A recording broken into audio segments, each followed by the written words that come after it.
Take a step back in time and learn the legacy of the Osborn family. How did Harry become this world's answer to the Green Goblin, and what could it mean for Spider-Man in the future? Well, let's hop into the pages of Ultimate Spider-Man issue number 5 and find out together, shall we? So then, as we join the book, we take a trip back to the past, to the very fateful day wherein Norman and his wife Emily actually died along with all the others, in the massive explosion masquerading as a terrorist attack pulled off by the Maker's secret cabal in an attempt to try and kill Tony Stark. Now that probably sounds like a lot to take in if you're only reading the main Ultimate Spider-Man book, but don't worry, it's not really all that important. All you do need to know, though, is that Harry managed to survive the same fate as his parents because he was running late that day, so late in fact Norman was tearing into him saying that he's never really been a real man in his eyes. Geez, do you think those being the last words that his father ever said to him is going to end up giving Harry one hell of a complex that he's going to carry into the rest of his life? Well, only time will tell.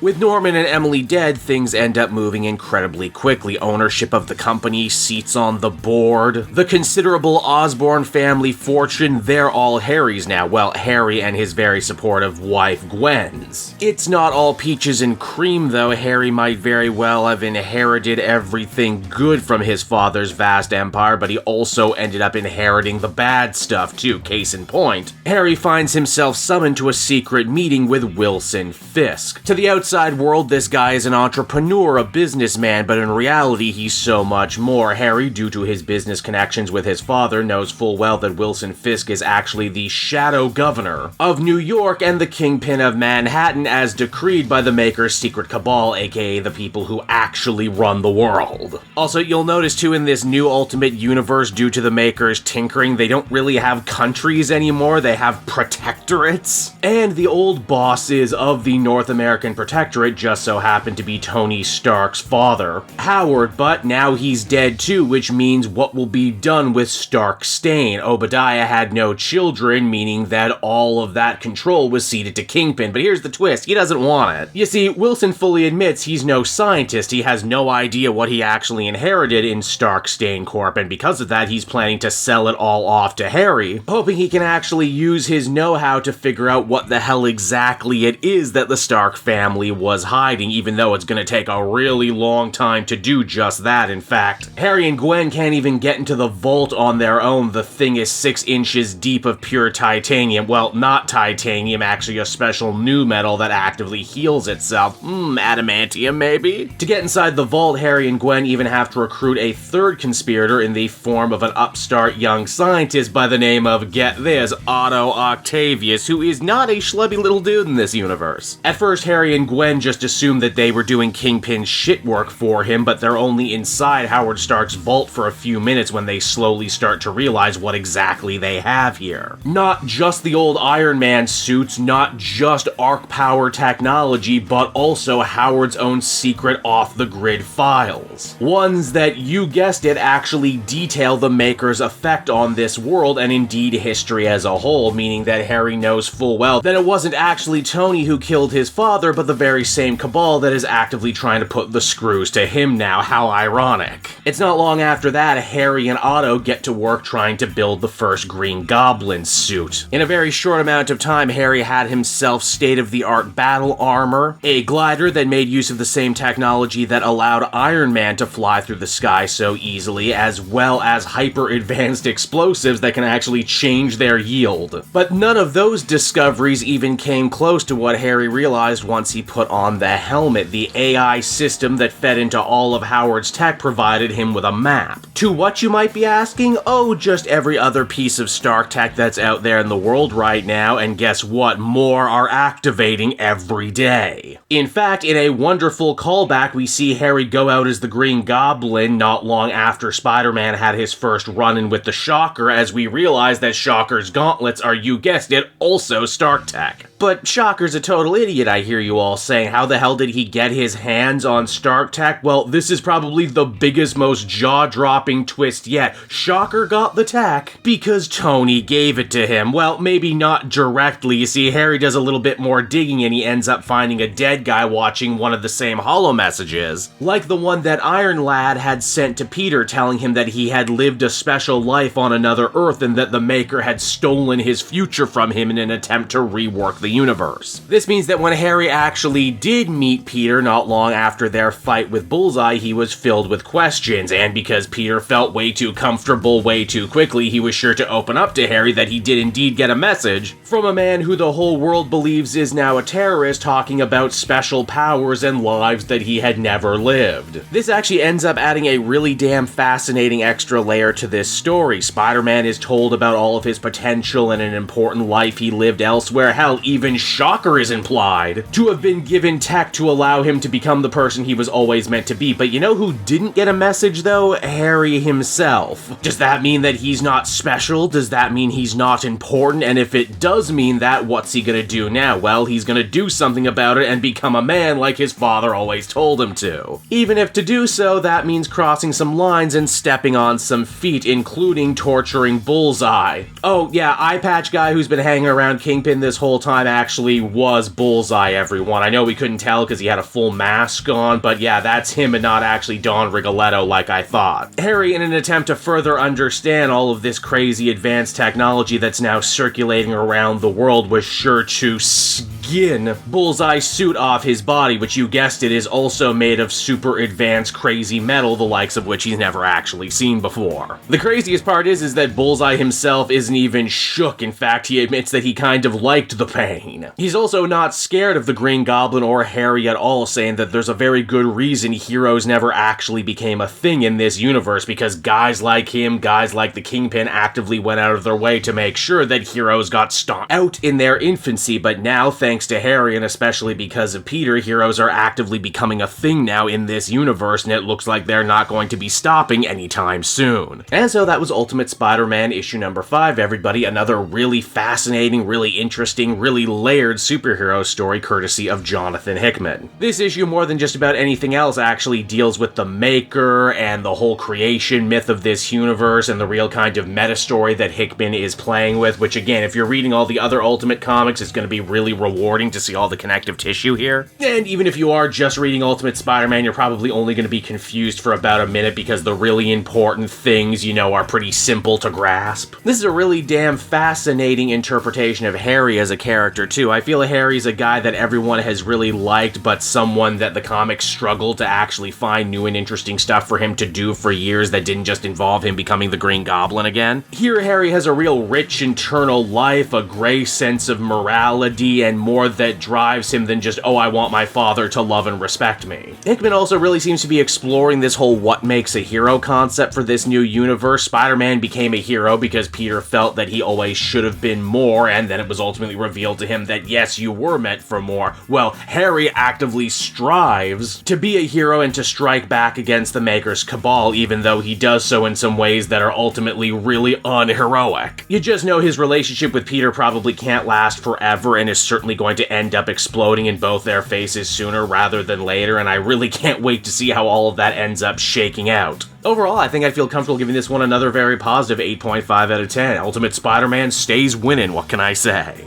Hey there everyone, it's your old pal Cape Joel again, thanking you so much for watching to the end of the video. I hope you enjoyed it, and if you did, why not check out my Amazon link down in the description. Yes, that's right, the Cape Joel channel officially has its own Amazon storefront now. You can pick up a comic or anything else for that matter, and if you did, you'd really be helping me and the channel. So with that out of the way everyone, I will see you again next time. Bye-bye.